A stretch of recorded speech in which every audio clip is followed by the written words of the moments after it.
ध्वनि के 30 अति महत्वपूर्ण प्रश्न जो परीक्षा में पूछे जाते हैं।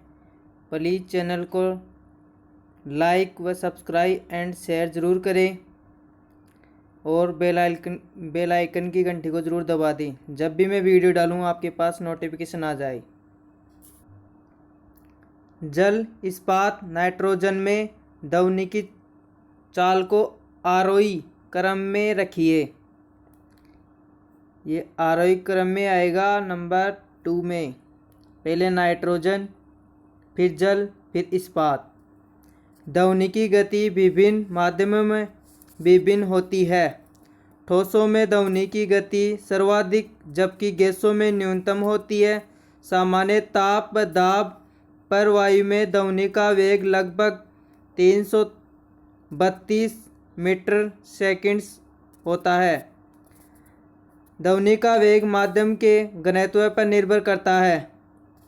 जिस माध्यम का घनत्व अधिक होगा उसमें ध्वनि की चाल अधिक होगी। ध्वनि का वेग अधिकतम होता है धातु में। ध्वनि तरंगों का सबसे तीव्र प्रगमन होता है ठोसों में।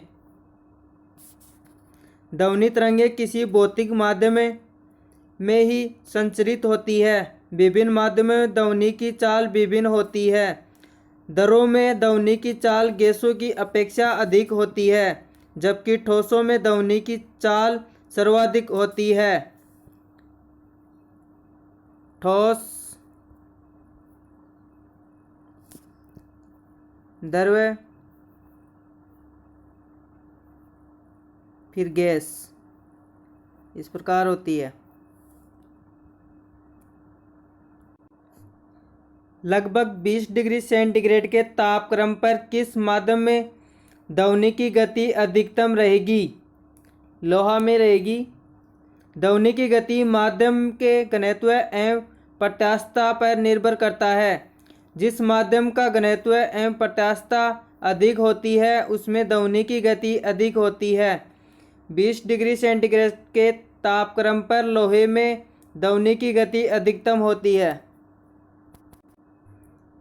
ध्वनि तरंगे ठोस तथा गैस दोनों माध्यम में चल सकती है। ध्वनि तरंगे के संचरण के लिए किसी न किसी माध्यम की आवश्यकता होती है। ध्वनि तरंगे ठोस, द्रव तथा गैस तीनों माध्यम में चल सकती है।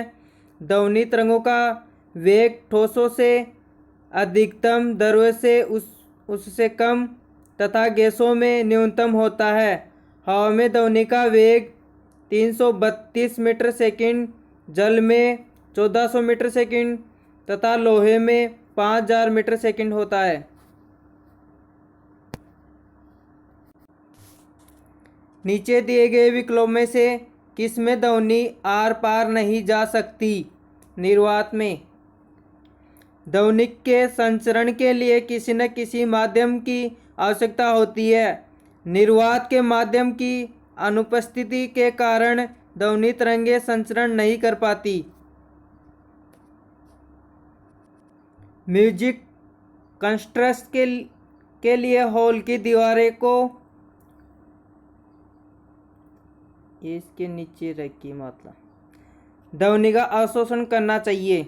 नंबर 4, अधिकतर ठोस एवं कठोर सतह ध्वनि को परावर्तित कर देती है जबकि कोमल या नरम सतह ध्वनि को अवशोषित कर लेती है।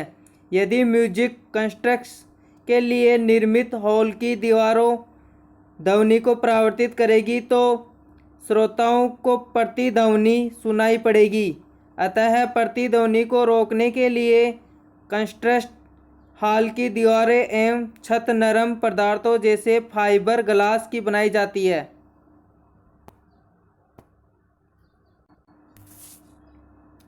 स्पष्ट रूप से प्रतिध्वनि सुनने के लिए परावर्तित सतह और सुनने वाले के मध्य कम से कम दूरी होनी चाहिए, वह है 16.5 मीटर।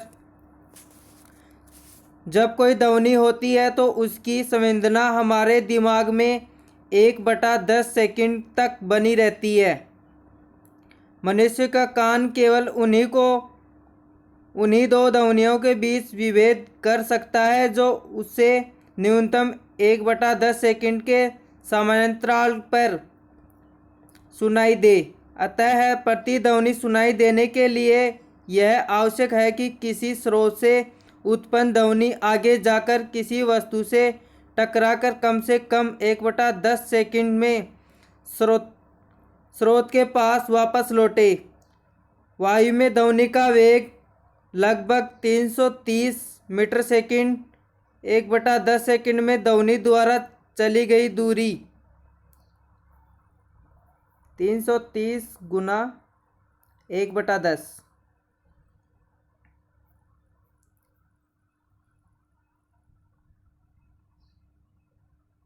33 मीटर।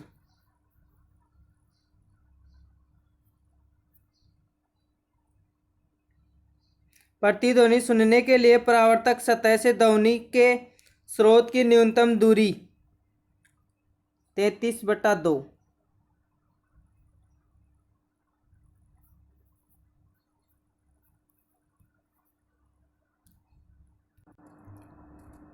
लगभग 17 भी होती है।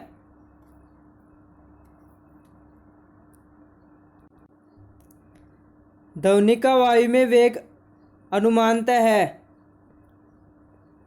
330 मीटर सेकंड।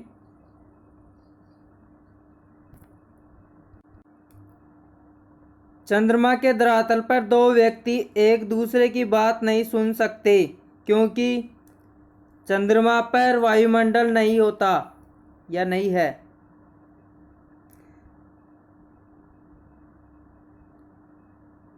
ध्वनि तरंगों के संचरण के लिए द्रव्यात्मक माध्यम का होना आवश्यक है, परंतु चंद्रमा पर वायुमंडल नहीं होने के कारण वहाँ द्रव्यात्मक माध्यम नहीं है। एक अंतरिक्ष यात्री अपने सहपाठी को चंद्रमा की सतह पर सुन नहीं सकता क्योंकि ध्वनि प्रचारित करने का माध्यम नहीं होता। ये यहाँ पे ध्वनि है।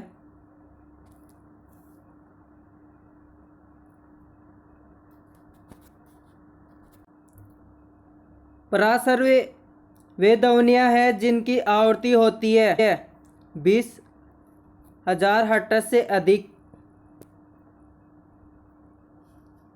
पराशर वे शब्द उस ध्वनि के लिए प्रयुक्त होता है जिसकी आवृत्ति इतनी अधिक होती है कि वह मनुष्य के कानों को सुनाई नहीं देती। साधारणतः मानव श्रवण शक्ति का परास 20 से लेकर 20,000 कंपन प्रति सेकंड तक होता है। इसलिए 20,000 हर्ट्ज से अधिक आवृत्ति वाली ध्वनि को पराशर ध्वनि कहते हैं।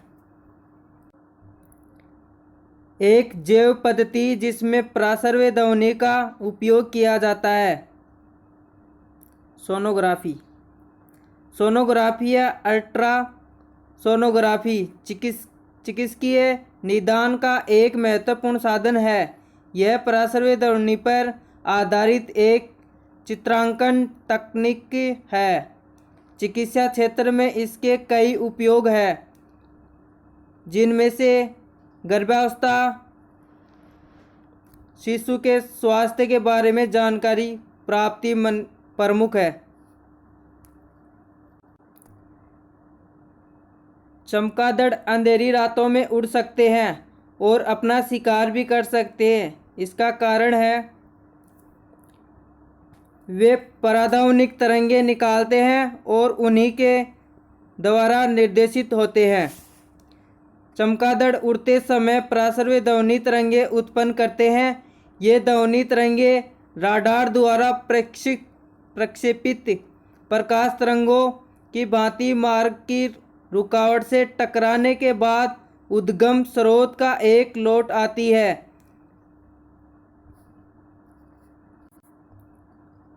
पराध्वनिक जेट की उड़ान के कारण क्या होता है? ओजोन लेयर में बाधा।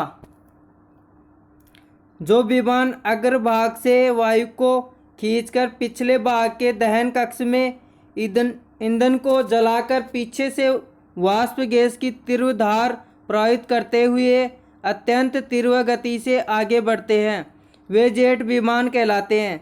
जो जेट विमान ध्वनि से भी तीव्र गति से उड़ान भरते हैं उन्हें सुपरसोनिक जेट विमान कहा जाता है। समताप मंडल में वायु विरल एवं दबाव कम होता है, इस कारण यहाँ जेट विमान सरलता एवं तीव्र गति से उड़ते हैं। सुपरसोनिक जेट विमानों के ईंधन दहन से निकलने वाले नाइट्रोजन के ऑक्साइड समताप मंडल की ओजोन परत को नुकसान पहुंचाते हैं। डेसिबल किसे मापने के लिए प्रयोग में लाया जाता है? वातावरण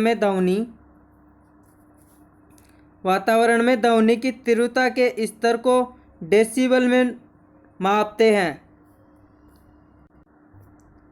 डेसिबल इकाई का प्रयोग किया जाता है ध्वनि की तीव्रता नापने में। ध्वनि की तीव्रता नापने की इकाई डेसिबल है। 1 डेसिबल बेल का 10वां भाग होता है। जब दो लोग आपस में बात करते हैं तब कितने डेसिबल ध्वनि उत्पन्न होती है? लगभग 30 डेसिबल। 30 से 60 होता है ये। फुसफुसाहट या गुसफुस 15 से 20 डेसिबल। साधारण बातचीत 30 से 60। गुस्से में बातचीत 70 से 80।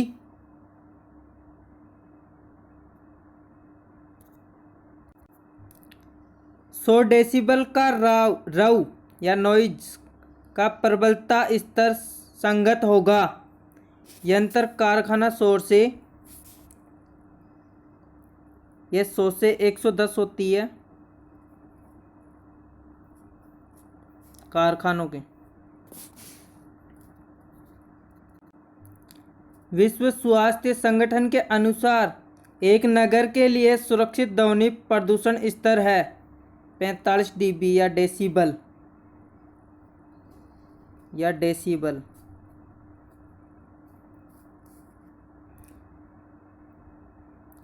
विश्व स्वास्थ्य संगठन द्वारा किसी नगर के लिए निर्धारित किया गया सुरक्षित ध्वनि प्रदूषण स्तर 45 डेसिबल है। मनुष्य के लिए शोर की सह सीमा करीब करीब होती है 85 डेसिबल। साधारण बातचीत में ध्वनि की तीव्रता का स्तर 30 से 60 होता है डेसिबल होता है। सोते हुए व्यक्ति जो जगाने के लिए 50 डेसिबल की ध्वनि पर्याप्त होती है। 80 डेसिबल के शोर में लगातार रहना हानिकारक सिद्ध होता है। 90 डेसिबल किसी शोर को बर्दाश्त करने की अधिकतम सीमा है। जब सितार और बांसुरी पर एक ही स्वर बजाया जाए तो उनसे उत्पन्न ध्वनि का भेद निम्नलिखित में अंतर के कारण किया जाता है। केवल ध्वनि गुणवत्ता। ध्वनि की गुणवत्ता ध्वनि में उपस्थित सनांदी तथा अधिस्वरों की संख्या, उनका परस्पर महत्व आदि अवयवों पर निर्भर करती है। सितार और बांसुरी पर एक ही स्वर बजाए जाने की स्थिति में उनसे उत्पन्न ध्वनि का भेद ध्वनि की गुणवत्ता के कारण पहचाना जा सकता है। निम्न में से किसकी तरंग लंबाई सबसे अधिक होती है? रेडियो तरंगे। विद्युत चुंबकीय स्पेक्ट्रम में शामिल विभिन्न विकिरणों का तरंगदैर्घ्य के संदर्भ में अवरोही क्रम इस प्रकार है। रेडियो तरंगे, पहले रेडियो तरंगे, फिर माइक्रोवेव, फिर अवरक्त विकिरण, फिर दृश्य प्रकाश, फिर पराबैंगनी विकिरण, फिर एक्स किरणें, फिर गामा किरणें। स्पष्ट है कि रेडियो तरंगों की तरंगदैर्घ्य सर्वाधिक तथा गामा किरणों की तरंगदैर्घ्य न्यूनतम होती है। टेलीविज़न के दूरस्थ नियंत्रण के लिए किस प्रकार के विद्युत चुंबकीय विकिरण का उपयोग किया जाता है? ये अवरक्त का उपयोग किया जाता है। दूरस्थ नियंत्रण या सुदूर नियंत्रण बिना तार के कुछ दूर लगभग 5 मीटर पर स्थित किसी इलेक्ट्रॉनिक युक्ति जैसे टीवी आदि को नियंत्रित करने के काम आता है। आजकल के रिमोट कंट्रोल प्राय अवरक्त तरंगों का उपयोग करके दूर से ही आदेश देने का काम करते हैं। जब टीवी का स्विच ऑन किया जाता है तो सर्वे और दृश्य दोनों एक साथ शुरू होते हैं। टीवी का स्विच ऑन करने पर सर्वे एवं दृश्य दोनों एक साथ शुरू होते हैं। ध्वनि के प्रकाश की अपेक्षा कम वेग से चलने के कारण ध्वनि बाद में सुनाई पड़नी चाहिए, किंतु टेलीविज़न में ऑडियो सिंक्रोनाइज़र लगाकर इस त्रुटि को दूर किया जाता है।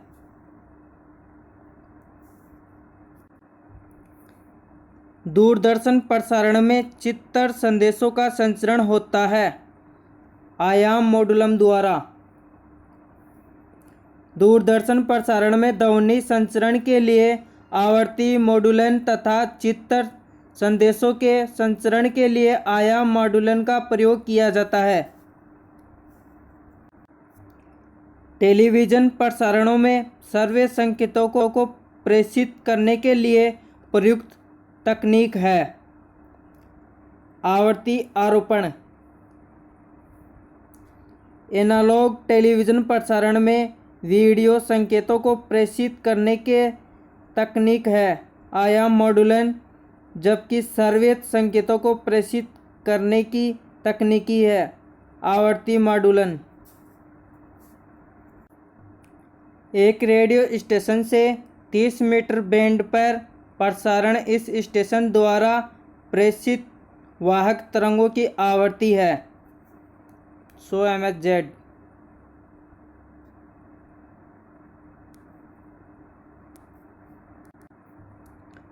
एक टीवी सेट को चलाने के लिए निम्नलिखित में से किस एक का टीवी रिमोट नियंत्रण इकाई द्वारा प्रयोग किया जाता है?